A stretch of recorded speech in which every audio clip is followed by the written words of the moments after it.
Hello everyone, good morning to all of you. स्वागत है आपका आनंद परमार क्लासेस पर।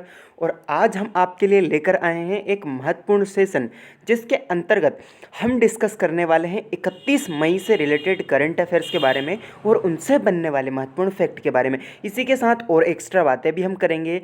तो चलिए शुरुआत करते हैं। हमारे साथ दे रखी है यूट्यूब, फेसबुक, इंस्टाग्राम, टेलीग्राम और व्हाट्सएप के लिए लिंक। देख लीजिए आपके लिए कौन कौन से एग्ज़ाम के लिए, यानी कि ऑल कॉम्पिटिटिव एग्ज़ाम्स के लिए ये हमारी जो है कि जो ये वाला सेशन रहेगा, सारे ही एग्ज़ाम के लिए ये बहुत ही महत्वपूर्ण रहेगा। इसके अलावा हम अदरवाइज़ बात कर लेते हैं जो 31 मई यानी कि 31 मई को जो होने वाली इंसिडेंट, यानी कि बहुत से इंसिडेंट्स जो होती है नोटिस करी जाती है लेकिन कुछ महत्वपूर्ण जो है कि रहती है, उसके बारे में हम डिस्कस कर लेंगे। उससे पहले हम देख लेते हैं आज का हमारा मोटिवेशनल कोट कि अगर ख्वाहिश कुछ अलग करने की है तो दिल और दिमाग के बीच बगावत लाजमी है। भैया, दिल और दिमाग के बीच जो बगावत है वो लाजमी है, यानी कि दिल कुछ और कहेगा, दिमाग कुछ और कहेगा, लेकिन हमें चलना है दिमाग के रास्ते पर। दोनों के अगर बीच आपके जो बगावत होगी एक जंग सी बन जाएगी और आपको जो है कि धीरे से मंजिल को पा लेना है। ठीक है, तो इन दोनों के बीच लफड़ा तो चलता रहेगा और ज़िंदगी भर चलेगा, क्योंकि आपकी ख्वाहिश अलग करने की तो है ही और आगे बढ़ने की है ही। ठीक है, तो आप आगे बढ़ते जाइए और सब कुछ नया एक अलग तरीके से करके चलते जाइए और आगे बढ़ते जाइए। ठीक है, देख लेते हैं आज हमारा, यानी कि यहाँ पर कुछ टाइपिंग मिस्टेक हो चुकी है, जैसे 28 मई लिख चुके हैं यहाँ पर हमारी टेक्निकल टीम, तो ये गलत है। इसके अलावा यहाँ से हम बात करेंगे 31 मई के जो महत्वपूर्ण जो कारण हैं या बहुत सी चीज़ें जो दर्ज की गई है उससे रिलेटेड जो इम्पोर्टेंट है उनके बारे में। तो मुगल सम्राट जहांगीर की पत्नी नूरजहां का जन्म हुआ था 1577 को। भैया 31 मई 1577 को। और बात कर लेते हैं 31 मई 1727 को फ्रांस, ब्रिटेन और नीदरलैंड ने पेरिस संधि पर हस्ताक्षर किए थे। हो भैया, इसको भी हमने पढ़ लिया, ये भी इम्पोर्टेंट है। इसके अलावा अमेरिका के जो उत्तर पूर्वी प्रांत है उस पर थिएटर में सभी कार्यक्रमों पर प्रतिबंध लगा दिया था, कोई इम्पोर्टेंट नहीं है। इसके अलावा भारतीय राष्ट्रीय का, अरे भैया 1921 को, यानी कि 31 मई 1921 को भारतीय राष्ट्रीय कांग्रेस के झंडे को अंगीकृत किया गया था। देखा भारतीय राष्ट्रीय कांग्रेस का झंडा, वो पंजा वाला लुक लाइक ऐसा कुछ है ना। तो भैया राष्ट्रीय जो कांग्रेस है उसका झंडा था, उसको जो है कि हस्ताक्षर या पंजीकृत किया था इस दिन, यानी कि 1921 को, 31 मई 1921 को। अब भैया 1935 को क्या हुआ था, तो क्वेटा शहर में एक भूकंप आया था और उसमें 50,000 से ज़्यादा लोगों की मौत हो गई थी। खैर आखिरकार ये चीज़ें तो दर्ज की जाती है लेकिन कोई इंपॉर्टेंट नहीं है। हाँ, ये इस पे लगा लेना भैया आप 7 स्टार। कितने? 7 स्टार। हम देंगे इसको 7 स्टार। 1959 जो बौद्ध धर्म के धर्म गुरु है दलाई लामा, उनको जो तिब्बत में रहते थे, यानी कि चीन के हैं, ये बौद्ध धर्म के हैं और इनको जो है कि भारत में शरण दी गई थी 1959 को। ठीक है, इनको जो है कि नोबेल प्राइज़ भी मिला है। तो कब मिला है शांति का नोबेल, आप कमेंट सेक्शन में बताइए। तो ये मोस्ट इंपॉर्टेंट है, 1959 में इसको जो है कि यहाँ पर भारत में शरण दी गई थी। और ये सबसे पहले हिमाचल प्रदेश के, यानी कि सबसे पहले ये अरुणाचल प्रदेश के तापो मठ में आए थे और अभी वर्तमान में ये वो कुल्लू मनाली यानी कि हिमाचल प्रदेश धर्मशाला में ये रहते हैं भैया। हाँ ठीक है, ये भी इंपॉर्टेंट है। भारतीय सेना के एक दल ने विश्व के तीसरे सबसे ऊंचे पर्वत शिखर कंचनजंगा पर चढ़ाई की थी भैया 31 मई 1977 को। जो भारतीय सेना है उसके एक दल है, उसने विश्व की तीसरे सबसे चोटी है जो कंचनजंगा, उस पर फतह हासिल की थी। 2008 में सबसे जो तेज़ धावक, मोस्ट इंपॉर्टेंट भैया, इंपॉर्टेंट तो क्या है लेकिन आपको जो है कि याद रखना है, जैसे कि 2008 में 31 मई 2008 को सबसे तेज़ जो धावक है उसेन बोल्ट, उन्होंने 9.72 सेकंड में 9.72, मात्र 9.72 में जो है कि 100 मीटर का विश्व रिकॉर्ड हासिल किया था। जैसे कि आप सभी को पता भी है, आपको ये तो पता था भैया कि 100 मीटर की दौड़ में इनका विश्व रिकॉर्ड है, पर यह नहीं पता था कि कब का आता। तो 31 मई 2008 को याद रहना चाहिए और याद रहेगा भी, हम आपके दिमाग में छपवा देंगे। भैया जैसे ही लॉकडाउन लगा था तो पुलिस लोग क्या बोल रहे थे कि तोड़ देंगे तुम्हारे शरीर का कोना कोना, लेकिन नहीं होने देंगे तुमको कोरोना। लेकिन हम कहते हैं, हमारा कहना ये है कि तोड़ दो चाहे हमारा कोना कोना, कि तोड़ दो आप चाहे हमारा कोना कोना, लेकिन हमसे नहीं होगा भैया अब रोना धोना। ठीक है, तो भैया कोरोना की तीसरी जो है कि लहर या चरण की बात कर लेते हैं। तीसरा चरण आने की बात की जा रही है। तो अपने दोनों चरण जो है कि घर के भीतर रखें, वरना तीसरे चरण की आपको ज़रूरत पड़ जाएगी। ठीक है भैया।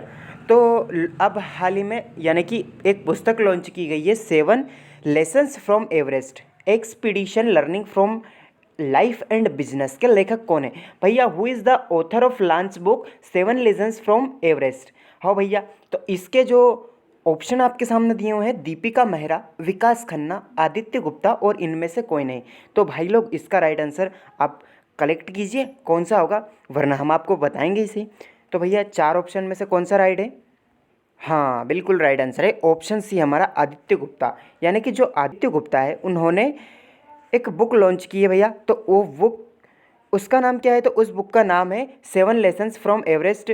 तो भैया इन्होंने ये इसको लॉन्च किया है, और इस पुस्तक की खास बात ये है कि जो कोविड-19 है उसके लिए 1 लाख करोड़ यानी कि 1 करोड़ रुपए जुटाने के लक्ष्य को इस पुस्तक को लॉन्च किया है। यानी कि पैसे मिलेंगे उससे 1 करोड़ रुपए जुटाने का लक्ष्य रखा है। इसके अलावा कुछ इंपॉर्टेंट जो बुक है और उनके ऑथर्स हैं उनके बारे में हम जान लेते हैं। ठीक है। तो नमस्ते सोलम तरुण विजय की रचना है, कर्मयोगी रामेंद्र सिन्हा की रचना है, नो स्पिन भैया नो स्पिन सेन वॉर्न की रचना है। इसके अलावा द एनोक्विट रिवर ये अरूप ज्योति सेकिया की जो है की रचना है, मोदी अगेन आभास मालदीयार मोस्ट इंपॉर्टेंट है, स्टार लगा लेना, मोदी अगेन आभास मालदीयार की ये रचना है। खूनी बैसाखी नानक गुरु नानक देव की रचना है, खूनी बैसाखी हो भैया खूनी बैसाखी। खूनी बैसाखी भैया नानक सिंह की रचना, ये भी हो गई हमारी ये dreams from my father Barack Obama. ठीक है, बराक ओबामा की ये the accidental prime minister Shashi Tharoor.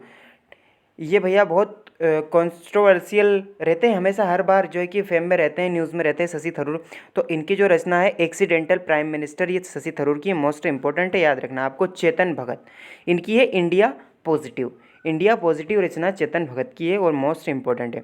हमारा अगला प्रश्न देख लेते हैं, when was world digestive day health day celebrated? यानी कि विश्व पाचन दिवस कब मनाया जाता है? हाँ भैया, पाचन दिवस कब मनाया जाता है? तो आपके सामने ऑप्शन दिए हुए हैं, इसका राइट आंसर टिक कीजिए। क्या आएगा इसका राइट आंसर? 29 मई। ऑप्शन बी हमारा राइट हो जाएगा। 29 मई को जो है कि पाचन दिवस मनाया जाता है। इसके अलावा हम सारे ही डे इंपॉर्टेंट है, तो हम मई माह के सारे ही इंपॉर्टेंट दिवस के बारे में बात कर लेंगे। इसके अलावा जो हमारे इसकी जो थीम रखी गई है वो क्या रखी गई है? तो वो है ओबेसिटी एंड ऑनगोइंग पेंडेमिक, ये इसकी थीम रखी गई है। इसके अलावा हम बात कर लेते हैं, 1 मई को अंतर्राष्ट्रीय श्रमिक दिवस मनाया गया है। 2 मई को ट्यूना मछली की याद में, यानी कि ट्यूना मछली काफ़ी स्वादिष्ट रहती है, जैसे कि आप सभी ने खाई है। नहीं खाई है भाई, इंडिया में नहीं मिलती है, लेकिन ट्यूना दिवस मनाया जाता है। ये बहुत ही रेयर केस की मछली होती है और इसके संरक्षण के लिए ट्यूना दिवस मनाया जाता है, और 2 मई को मनाया जाता है। 3 मई को विश्व हास्य दिवस मनाया जाता है। इसके अलावा विश्व प्रेस स्वतंत्रता दिवस, ये 4 मई को मनाया जाता है, और इसकी जो थीम क्या रखी गई है? Information as a public good, जो जानकारी रहती है यानी कि सूचना रहती है वो पब्लिक के लिए अच्छी होती है, ये इसकी जो है कि टाइटल रखा गया है या इसकी थीम रखी गई है। 4 मई को विश्व अस्थमा दिवस मनाया गया है। इसके अलावा अंतर्राष्ट्रीय बुद्ध पूर्णिमा दिवस हो भैया, ये भी इसी दिन मनाया गया है। 5 मई 2021 को विश्व हाथ स्वच्छता दिवस मनाया गया है। इसके अलावा हम बात कर लेते हैं इंटरनेशनल मिडवाइफ डे, ये 5 मई 2021 को मनाया गया है।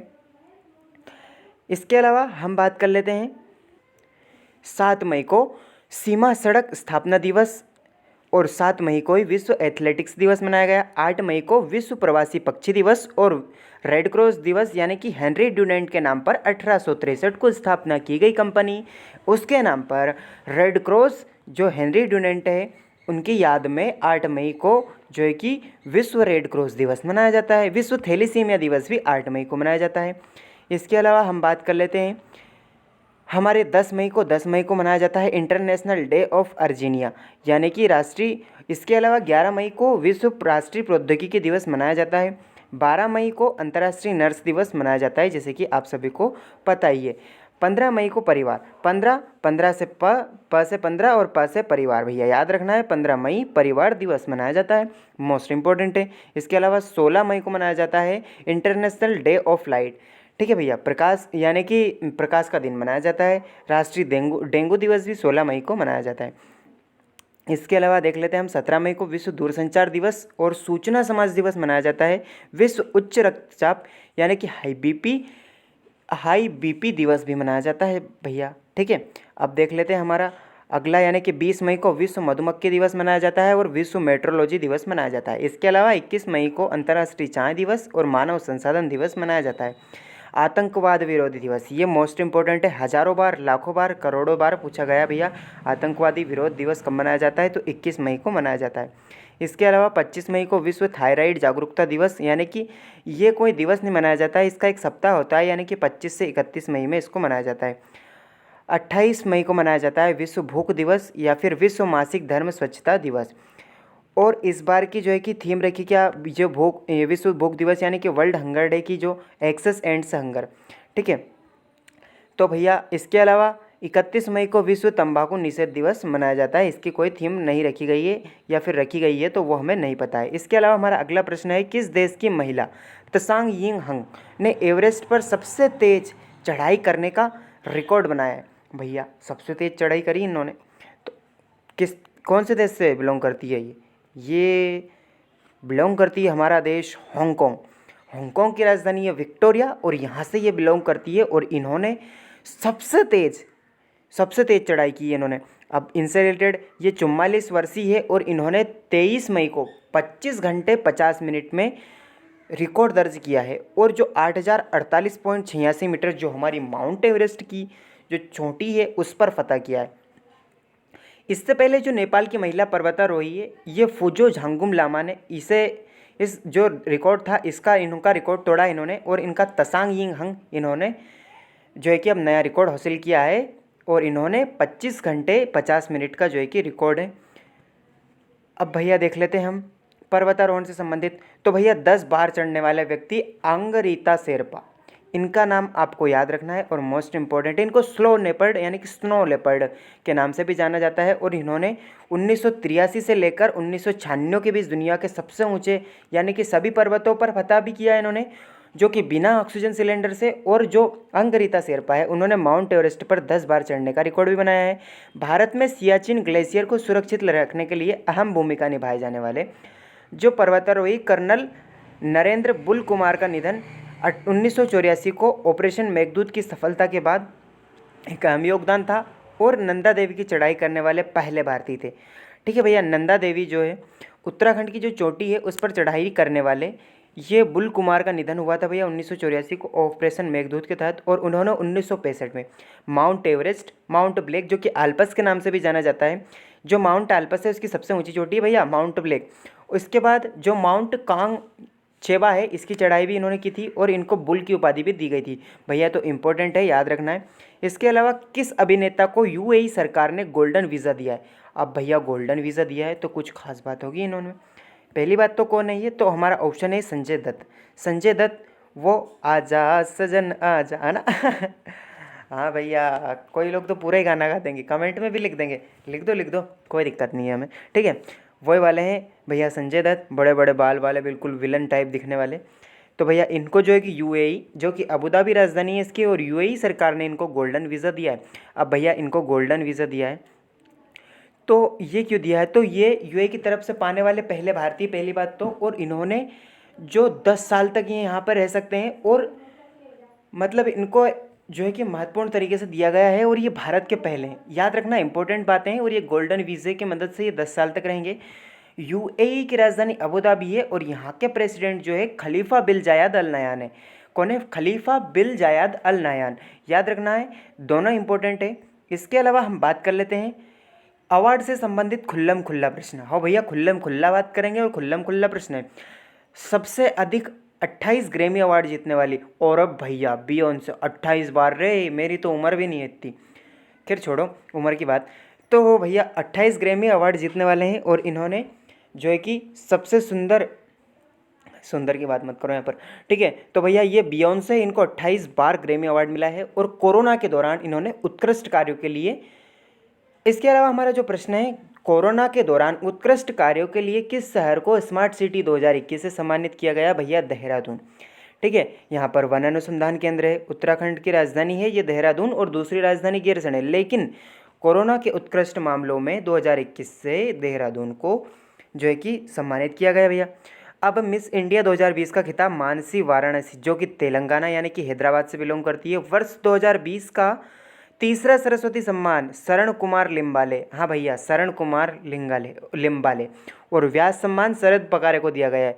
हाँ भाई साहब ये भी इंपॉर्टेंट है। विजय हजारे ट्रॉफी मुंबई ने जीती है। International women of Karanj award Kaushalya Shankar को दिया गया है। Dada Saheb Phalke international film festival award से अक्षय कुमार दीपिका पादुकोण को सम्मानित किया गया है।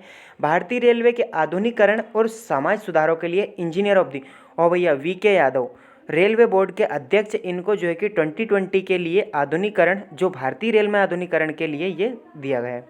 रामेश्वरम हिंदी पत्रकारिता पुरस्कार आज तक किसी ने नहीं पढ़ाया लेकिन मैं बताता हूँ, रवि रंजन शुक्ला को रामेश्वर हिंदी पुरस्कार से सम्मानित किया गया है। इसके अलावा अमेरिकी सीनेट में पहली महिला सेना सचिव के रूप में किसे नियुक्त किया गया है? हाँ भैया, तो जो क्रिस्टिन वर्मुथ है इनको जो है कि अमेरिका है इसकी सीनेट की प्रथम महिला सेना सचिव के रूप में नियुक्त किया गया है। हाँ कमला बुआ भैया, कमला मौसी के यहाँ की बात की गई है भैया। क्रिस्टिन वर्मुख अमेरिका की पहली महिला सचिव है और इनको नियुक्त किया गया है। कोविड-19 के संक्रमण के तहत इनको पेंटागन की टीम का नेतृत्व करने के लिए कहा गया है और अमेरिका की रक्षा उप सचिव के रूप में कैथलीन हिक्स को नियुक्त किया गया भैया, कैथलीन हिक्स को।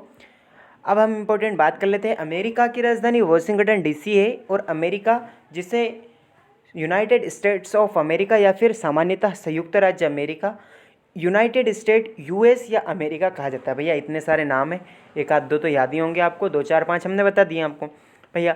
अब बात कर लेते हैं उत्तरी अमेरिका में स्थित है ये 50 राज्य, यानी कि एक 51वां है। इसमें अभी जो जोड़ा गया है वाशिंगटन DC, इसका नाम जॉर्ज वाशिंगटन के नाम पर रखा गया है। इसके अलावा एक फेडरल डिस्ट्रिक्ट और 5 प्रमुख स्वशासनी क्षेत्र और विभिन्न अधीनस्थ क्षेत्र को मिलाकर बनाया भैया अमेरिका। और इसमें बिना स्थायी जनसंख्या के 11 छोटे द्वीप समूह हैं, जैसे बेकर द्वीप, हाउलैंड द्वीप, जार्विस द्वीप, Johnston Atoll, Kingman Reef, Midway Atoll और पालमिरा एटोल। आपको एक भी याद नहीं रखना है, बाकी आपको ये याद रखना है ये 11 छोटे द्वीप समूह से मिलकर बना है। जैसे अंडमान निकोबार द्वीप समूह, ऐसे हमारे द्वीपों के समूह से मिलकर, जैसे सुमात्रा महाद्वीप होता है, उसी तरह छोटे छोटे द्वीपों से मिलकर जो बना होता है उसे द्वीप समूह कहते हैं। और छोटे छोटे द्वीप समूह जैसे बेकर द्वीप, हाउलैंड द्वीप से मिलकर ये बना है। अमेरिकी राष्ट्रपति कौन है? तो जो बाइडेन है। और अमेरिका उपराष्ट्रपति 49th ये हैं और ये कमला हैरिस है। हाँ भैया ये भी इम्पोर्टेंट था।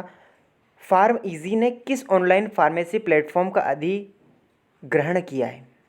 हाँ भैया किसका अधिग्रहण किया है? ऑप्शन आपके सामने दिए। हाँ जी बिल्कुल, ऑप्शन ए मेडलाइफ। मेडलाइफ जो है इसका जो ऑनलाइन फार्मेसी प्लेटफॉर्म है, फार्म इजी ने इसको जो है कि खरीद लिया है। अब इसका मुख्यालय बेंगलुरु में है और इसकी स्थापना 2004 में की गई थी। खैर इसमें जो है कि फार्म इजी की मेडलाइफ ने 100% हिस्सेदारी यानी कि 746 करोड़ में से खरीदा है और इसका अधिग्रहण किया है। अब तक ये सबसे बड़ा सौदा है। और मेडलाइफ का मुख्यालय बेंगलुरु में, जैसे कि मैंने आपको बताया, और इसकी स्थापना 2004 में की गई थी। इसके अलावा कुछ महत्वपूर्ण कंपनीज़ है, उनके CEO के बारे में हम बात करने वाले, जैसे आइडिया वोडाफोन, VI के नाम से इसको जाना जाता है। और इसके CEO रविंद्र टक्कर है। कौन है? रविंद्र टक्कर। एप्पल के जो CEO है टिम कुक है। माइक्रोसॉफ्ट के जो CEO सत्या नडेला है। एडोब के CEO शांतनु नारायण है। और कोका कोला के जेम्स क्विंसी है। टाटा एंड सन्स जो है उसके N चंद्रशेखर है CEO। ओला कैब के भाविश अग्रवाल है और उबर कैब के दारा खुसरो साई है। अब आपके लिए एक महत्वपूर्ण टास्क है। टास्क क्या है? हमारा क्वेश्चन है कि हाल ही में जो हमारी कंपनी है,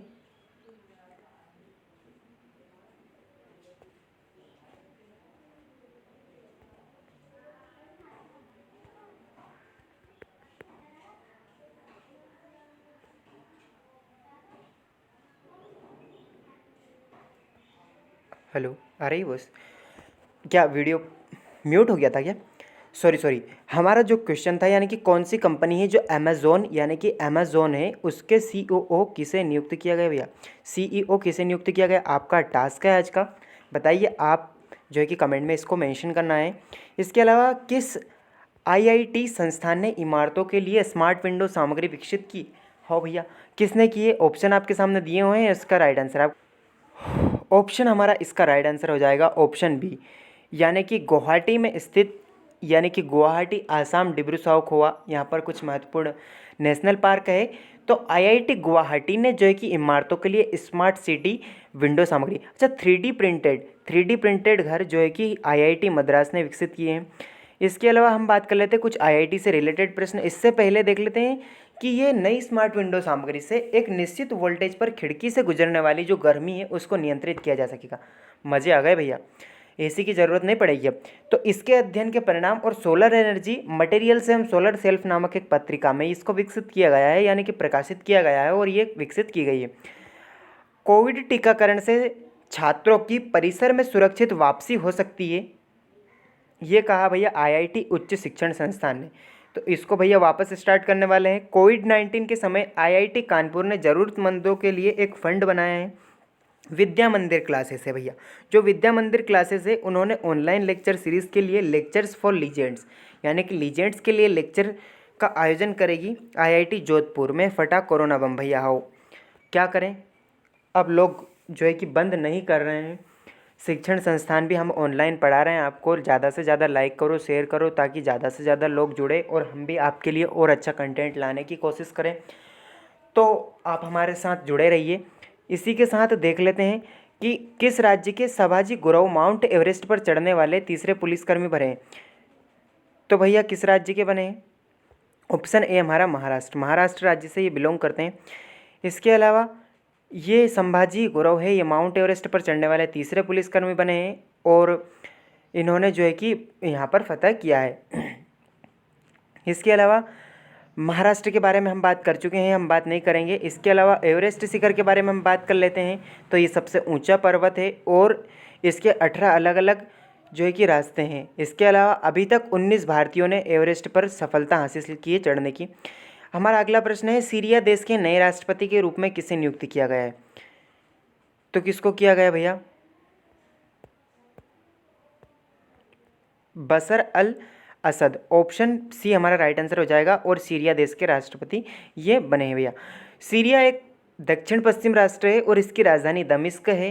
इसके अलावा ये लेबनान तथा भूमध्य सागर के दक्षिण पश्चिम में इसके इजराइल है और दक्षिण में जो जॉर्डन है, पूर्व में इराक तथा उत्तर में तुर्की भैया। ये एशिया महाद्वीप का एक राष्ट्र है और इसके जो राष्ट्रपति बशर अल असद जो कि हाल ही में न्यूज़ में है और यहाँ के प्रधानमंत्री मोहम्मद नाजी अल ओतारी है। यहाँ पर मुख्य रूप से मुद्रा सीरियाई पाउंड चलती है। और जो इसके अलावा हम बात कर लेते हैं, हमारा अगला प्रश्न है, आरबीआई ने किस बैंक पर ऑटो लोन बुक में गड़बड़ी के लिए 10 करोड़ रुपए का जुर्माना लगाया? हाँ भैया, इसका राइट आंसर आएगा HDFC बैंक। हाँ भैया, HDFC बैंक के लिए 10 करोड़ का जुर्माना लगाया है और वो लगाया है आरबीआई ने। रिजर्व बैंक जिसकी स्थापना 1935 में होती है, 1934 में यंग हिल्टन आयोग आता है, उसके अधिनियम के तहत आरबीआई की स्थापना की जाती है। 1937 में कोलकाता से इसका जो हेडक्वार्टर रहता है उसको मुंबई किया जाता है। वर्तमान में शक्तिकांत दास इसके जो है कि गवर्नर है और हाल ही में चौथे गवर्नमेंट यानी कि उप गवर्नर यानी कि डिप्टी गवर्नर के रूप में टीबी रविशंकर को जो है कि नियुक्त किया गया है। इसके अलावा HDFC बैंक पर जो है कि ऑटो लोन बुक पर छेड़छाड़ी करने यानी गड़बड़ी करने पर 10 करोड़ का जुर्माना लगाया है। इसके अलावा परंतु HDFC बैंक ने बिना डिवाइस खरीदे व्यक्तियों को ऑटो लोन का अप्रूवल दिया, इस वजह से हाँ भैया, यानी कि ऑटो लोन जो है कि मना है, लेकिन HDFC बैंक ने उस पर जो है कि कोई भी कुछ भी बिना किसी पाबंदी के ऑटो लोन बुक किया, इसलिए इस पर जो है कि जुर्माना लगाया है। HDFC बैंक की बात की गई है, 1994 में इसकी स्थापना की जाती है, यानी कि 1994 में अगस्त में इसकी स्थापना की गई है और जनवरी 1995 में एक बैंक यानी कि वाणिज्यिक बैंक के रूप में इसे नियुक्त किया गया है। इसका संस्थापक बिगू वर्गीजे, मुख्यालय मुंबई में है। प्रमुख व्यक्तित्व यानी कि चेयरमैन के रूप में CM वासुदेव है और इसके MD आदित्य पुरी है। और भैया 27 मई के रिलेट हम 20 दिन कुछ प्राकृतिक और कुछ कृत्रिम या कुछ मानव निर्मित जो है कि आपदाओं के कारण हम अपसेंट थे 2 दिन, उसके लिए दिल से माफ़ी चाहेंगे। हार्टली हम जो है कि आपसे रूबरू नहीं हो पाए थे, तो उसके लिए हमें खेद है और आपकी असुविधा के लिए भी हमें खेद है। हम 27 मई से रिलेटेड करंट अफेयर के बारे में एक बार हम डिस्कस कर लेंगे, जो कि आपको आनंद सर पढ़ा चुके हैं। लाइब्रेरिया देश के लिए राजदूत प्रदीप कुमार यादव को नियुक्त किया गया है। अंतर्राष्ट्रीय डबलिन साहित्य पुरस्कार, मोस्ट इंपॉर्टेंट क्वेश्चन है, वुलेरिया वुसेलिया हो भैया, मलेरिया नहीं है ये, वुलेरिया लुसेली को किया गया है। किस देश के हाइब्रिड चावल, तो चाइना के हाइब्रिड चावल है उसको युआन लोंगपिंग का निधन हो गया भैया। 24 मई को भारतीय राष्ट्रमंडल दिवस के रूप में मनाया गया है। इसके अलावा अन्वी भूटानी को ऑक्सफोर्ड छात्र संघ के रूप में नियुक्त किया गया है। हमारा अगला प्रश्न है साजी एनएम, इनको केरल के लिए व्यक्तित्व यानी कि जैव विविधता पुरस्कार से सम्मानित किया गया है। जेन गोडोल को 2021 का टेम्पल्टन पुरस्कार जीता है। मोस्ट इंपोर्टेंट क्वेश्चन है। भारतीय बैडमिंटन संघ के अध्यक्ष के रूप में हेमंत विश्व शर्मा को नियुक्त किया गया है। इसके अलावा नासा ने दुनिया का सबसे बड़ा जेम्स स्पेस टेलीस्कोप विकसित किया भैया। बहुत बड़ा टेलीस्कोप है, यानी कि सबसे बड़ा चाइना ने विकसित किया था, इसके बाद अमेरिका ने विकसित किया भैया। अब थोड़ा सा हंस लो, हमारी टेक्निकल जो है कि अब जो टेक्निकल टीम है आपके लिए बहुत मेहनत करती है, तो भैया थोड़ा सा हंस लीजिए। एक बार क्या हुआ, टीचर ने कहा भैया कि न्यूटन के नियम बताओ, तो लड़का बोला सर पूरी लाइन तो याद नहीं है लेकिन लास्ट का पता है। टीचर बोला चलो लास्ट का ही सुना दे भैया, तो उसने कहा और इसे ही न्यूटन का। वाह भैया, इसको तो जो है कि हमारी तरफ से पद्मश्री या पद्म विभूषण का हकदार है, तो इस छात्र को तो हमारी तरफ से दे दीजिए भैया। तो इसने क्या कहा कि और इसे ही न्यूटन का नियम कहते हैं भैया। हाँ ठीक है। इसके अलावा दिमाग की बत्ती गुल प्रश्न, ठीक है। तो कुछ महत्वपूर्ण राज्यों से योजनाएं हैं उनके बारे में हम स्टार्ट करेंगे। जैसे अम्मा घर एलईडी योजना उड़ीसा से स्टार्ट की गई है। उज्ज्वला सैनिटरी नैपकिन जो कि उड़ीसा राज्य से स्टार्ट की गई है। युवा स्वाभिमान योजना मध्य प्रदेश की योजना है, इसके अंतर्गत आपको जो है कि रोजगार दिया जाएगा। जय किसान ऋण मुक्ति योजना मध्य प्रदेश की योजना है, कमलनाथ सरकार ने इसको स्टार्ट किया था। अटल सोलर कृषि पंजीयन योजना महाराष्ट्र की योजना है। महिला पुलिस स्वयं सेवक योजना हरियाणा की योजना है। गो कल्याण सेस जो कि उत्तर प्रदेश की रचना है। एक परिवार एक नौकरी सिक्किम ने, बहुत अच्छा, यानी कि सिक्किम ने वन स्कूल वन आईएएस एक जो है कि योजना चलाई गई थी। इसके अलावा एक परिवार एक नौकरी सिक्किम के द्वारा लॉन्च की गई है। प्रवासी लाभांश पेंशन केरल ने स्टार्ट किया है। रक्षक प्लस भारतीय सेना ने स्टार्ट किया है। जीवन संपर्क योजना ओडिशा द्वारा स्टार्ट की गई है और महाग्रिटेड परियोजना महाराष्ट्र के द्वारा स्टार्ट की गई है। सेशन को लाइक करें, शेयर करें। इसके अलावा हमारा कल का प्रश्न था संपत्ति के मामले में झोंग शानशान को पीछे छोड़कर एशिया के दूसरे सबसे अमीर व्यक्ति कौन बने थे, तो हमारे गौतम अडानी बने थे भैया। इसके अलावा हमारा जो क्वेश्चन ऑफ द डे है वो है किसने रियल मैड्रिड को हराकर ला लीगा चैंपियनशिप का अवार्ड जीता है। मोस्ट इंपॉर्टेंट क्वेश्चन है आपका, क्वेश्चन ऑफ द डे है। इसका जो है कि आपको राइट आंसर टिक करना है। 4 ऑप्शन आपके सामने दिए हुए हैं। वीडियो पसंद आया हो तो लाइक करें, अपने दोस्तों के साथ शेयर करें और ऐसे ही और अधिक वीडियोस देखने के लिए आनंद परमार क्लासेस को सब्सक्राइब करें। So keep learning, keep watching and keep growing. Thank you for watching. आज के बाद हमारी डेली मुलाकात होगी सुबह 6 बजे, ठीक है। तब तक के लिए धन्यवाद।